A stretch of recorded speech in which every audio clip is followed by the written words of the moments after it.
Hello everyone, judiciary by PW के platform पर आप सभी लोगों का स्वागत है। I am Apoorva Purohit. आज के सेशन में हम बात करने वाले हैं सुप्रीम कोर्ट की न्यू गाइडलाइंस जो आई है दहेज हत्या को रोकने के लिए।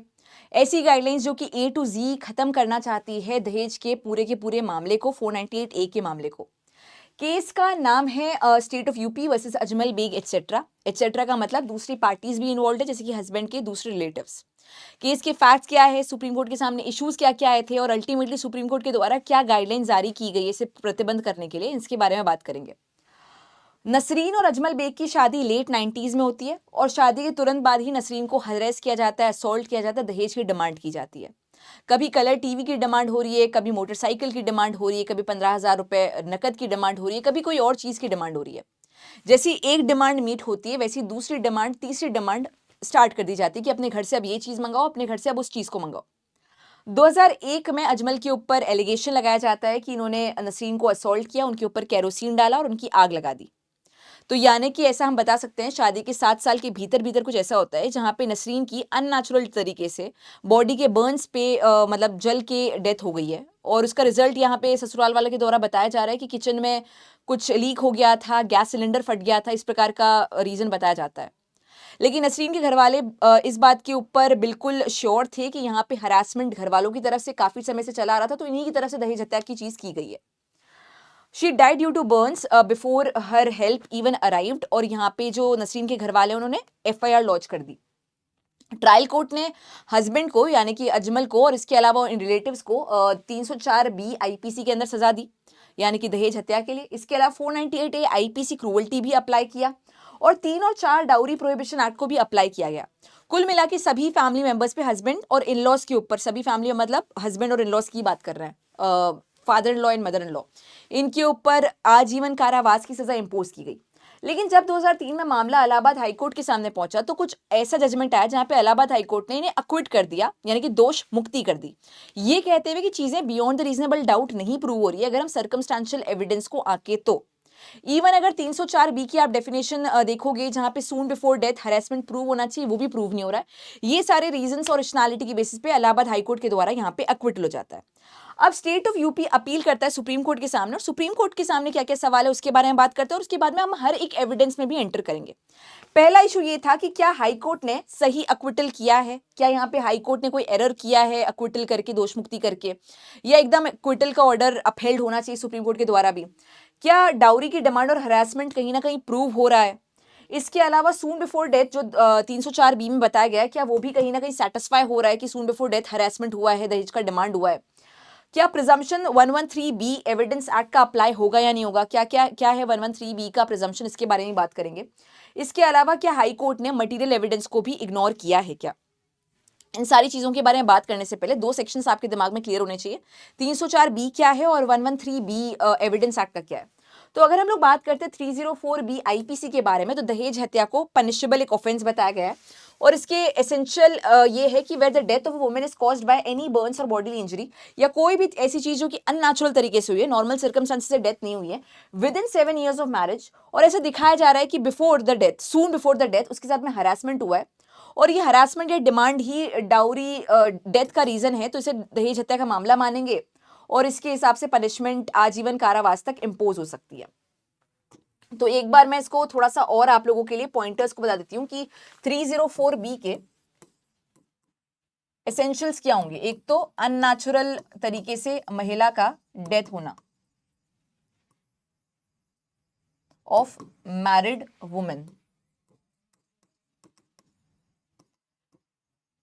With in 7 years of marriage हो रहा है 304B को अप्लाई करने के लिए, with in 7 years of marriage भी होना चाहिए ये चीज। तीसरा आप प्रूफ कर रहे हैं डाउरी डिमांड एंड हरासमेंट, और ये डाउरी डिमांड और हरासमेंट के लिए इंपॉर्टेंट ये भी है कि सून बिफोर हर डेथ हो, जिससे कि लिंक स्टैब्लिश हो सके। अगर ये सारा क्राइटेरिया मीट हो रहा है तो इन दैट सिचुएशन हम लोग मानेंगे कि ये दहेज हत्या का मामला बन रहा है। ठीक है, ओके। थोड़ा सा मैं हाईलाइट करने की कोशिश करती बट नेवरदलेस, तो ये सारी चीजें 304B के लिए इंपॉर्टेंट है।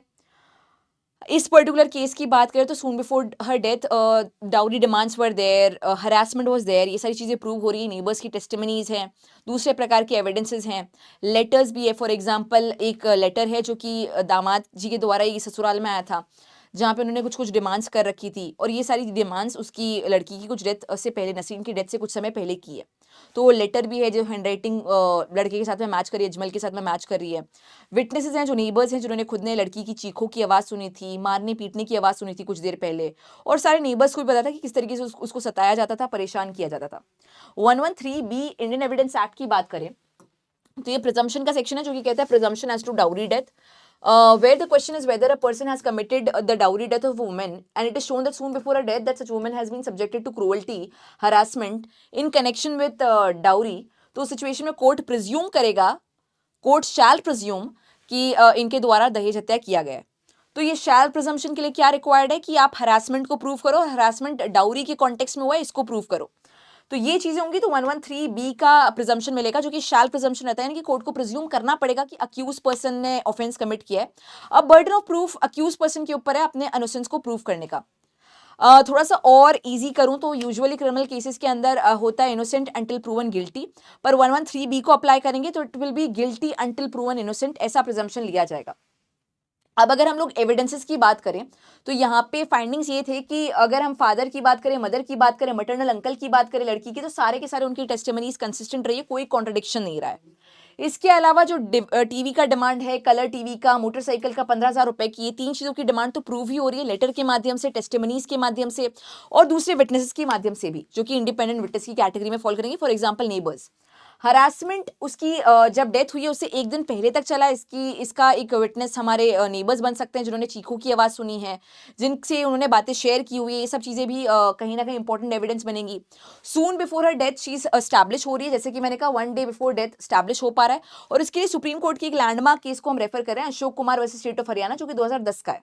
यहाँ पे कहा गया था कि there must be reasonable link between dowry, harassment and death, और सून बिफोर डेथ जो है वो सेटिस्फाई होना चाहिए, यानी कि पता चलना चाहिए कि डेथ से कुछ क्षण पहले, कुछ समय पहले भी हरासमेंट हुआ था और दहेज को लेकर ही हरासमेंट हुआ था।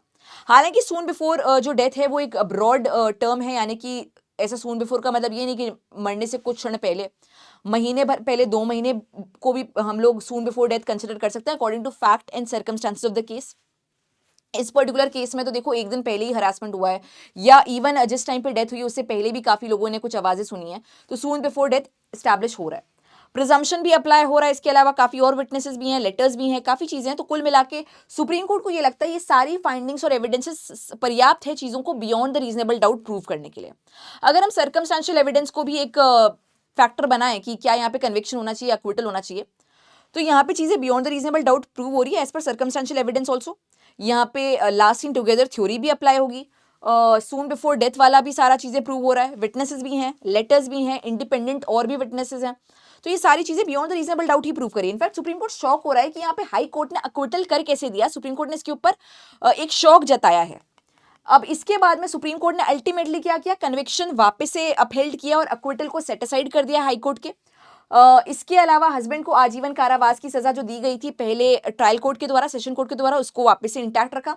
मदर इन लॉ की कन्विक्शन को भी इंटैक्ट रखा, क्योंकि वो 94 ईयर्स की है, तो इनको अभी इंप्रिजनमेंट नहीं दिया गया, क्योंकि ओल्ड एज की वजह से काफी सारी बीमारियां भी है। पर ये चीज बताई गई कि यहाँ पे इनके द्वारा भी ऑफेंस कमिट किया गया है, सारे लोगों का इसमें कॉन्स्पिरेसी भी रची गई है। तो ये सारी चीजें beyond the reasonable doubt prove हो रही है according to all the evidences and all the testimonies that have been submitted. इसके अलावा यहाँ पे इसी केस में सुप्रीम कोर्ट के द्वारा कुछ गाइडलाइंस इशू की गई है, और वो गाइडलाइंस ही हमारे लिए सबसे इंपॉर्टेंट बनती है कि इस प्रकार के जो दहेज हत्या के मामले हैं वो रुक नहीं रहे हैं, काफ़ी फेक केसेस भी आते हैं, पर जेन्युइन केसेस भी काफ़ी सारे आ रहे हैं।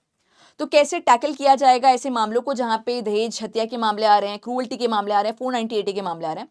सुप्रीम कोर्ट ने कहा सबसे पहले हमें एजुकेशन में रिफॉर्म लाना पड़ेगा, यानी कि जो हमारा कुरिकुलम है पढ़ाई लिखाई का, उसी में बदलाव करना पड़ेगा। छोटी उम्र से बच्चों को बताना पड़ेगा कि मैरिटल इक्वालिटी क्या होता है, दहेज कैसे एक घटिया सी प्रैक्टिस है, कैसे डाउरी प्रोहिबिशन एक्ट है और एग्जिस्ट करता है और उसके अंदर क्या क्या पनिशमेंट इम्पोज की जा सकती है, कैसे ये मॉरली, सोशली, लीगली हर तरीके से रॉन्ग है। और ये जो रिस्पॉन्सिबिलिटी यूनियन और स्टेट गवर्नमेंट की है कि इसे कुरिकुलम में डाला जाए, मैरिटल इक्वालिटी के बारे में, डाउरी प्रोहिबिशन के बारे में बच्चों को बहुत ही यंग एज से सिखाया जाए, जिससे कि उनका एक सिस्टम ही उस तरीके से डेवलप हो सके जहां पे वो इसे एक रॉन्ग प्रैक्टिस की तरह ट्रीट कर सके, समझ सके। दूसरा, एनफोर्समेंट ऑफिसर्स हो, डाउरी प्रोहिबिशन ऑफिसर्स को एक्टिवेट किया जाए, जिनके पास प्रॉपर ट्रेनिंग हो, प्रॉपर रीसेज हो, शादियों के दौरान या फिर शादी के तुरंत बाद वो जाके घरों में चेक करे कि क्या इस प्रकार की चीज़ें हो रही है, क्या इस प्रकार का प्रैक्टिस हो रहा है या नहीं हो रहा है। अगर उनके पास में कोई भी ऐसा मैटर आता है तो वो एफआईआर लॉन्च कर सके, उस मैटर को कोर्ट के सामने जल्दी से जल्दी रख सके। ये responsibility state and local authorities की रहेगी कि डाउरी प्रोहिबिशन ऑफिसर्स को अपॉइंट करे, उनको एक्टिवेट भी करे। एक्टिवेट यानी कि उनका काम उनको डेजिग्नेट करना, प्रॉपर तरीके से वर्क डिजाइन करना। तीसरा, official training of police officer, जजेस। काफी बार जजेस के द्वारा, पुलिस ऑफिसर्स के द्वारा चीजों को बहुत ही डिसेंसिटाइज तरीके से डील किया जाता है। काफी मामलों के अंदर कोर्ट बहुत इजीली एक्विट कर देती है, जैसे कि हमने अभी हाई कोर्ट के मामले को देखा कि हाई कोर्ट ने यहाँ पे एक्विटल कर दिया था despite evidence being so strong. Reason कहीं ना कहीं ये भी है कि काफी बार अब्यूज ऑफ लॉ भी किया जाता है, मिसयूज ऑफ लॉ भी होता है और झूठे मामले भी दर्ज किए जाते हैं। But at the same time we have to remember कि यहाँ पे बहुत रियल केसेस भी आते हैं, तो पुलिस को और जजेस को इन चीज़ों को सेंसिटिवली डील करना है और प्रॉपर एविडेंसेस को अप्रिशिएट करते हुए चीज़ों को टैकल करना है। फोर्थ, केस का डिस्पोजल एक्सपीडिशियस तरीके से होना चाहिए। आर्टिकल 21 के अंदर स्पीडी ट्रायल हमारा मौलिक अधिकार का पार्ट बनता है। तो हाई कोर्ट की बात करें या किसी भी कोर्ट की बात करें जिसके पास में ऐसा मामला आया दहेज हत्या का, वो एक्सपीडिशियसली टाइमली मैनर में डिसाइड करे, एडजर्नमेंट्स को अवॉइड करे। ये रिस्पॉन्सिबिलिटी पुलिस और कोर्ट्स के ऊपर है। इसके अलावा पब्लिक अवेयरनेस इस एक्ट के बारे में हो, डाउरी प्रोहिबिशन के बारे में हो, दहेज हत्या के बारे में हो, ये अनएडुकेटेड मासेस तक भी पहुंचे। ऑफेंसेस क्या हैं, 498A क्या है, 304B क्या है, 113B क्या है, बेसिक प्रोविजन हर पर्सन को पता चले, ये गवर्नमेंट अथॉरिटीज के ऊपर रिस्पॉन्सिबिलिटी है। तो ये सारे के सारे डायरेक्शंस सुप्रीम कोर्ट की तरफ से आए हैं जिससे कि हम लोग दहेज हत्या को कंप्लीटली जड़ से मिटा सकें।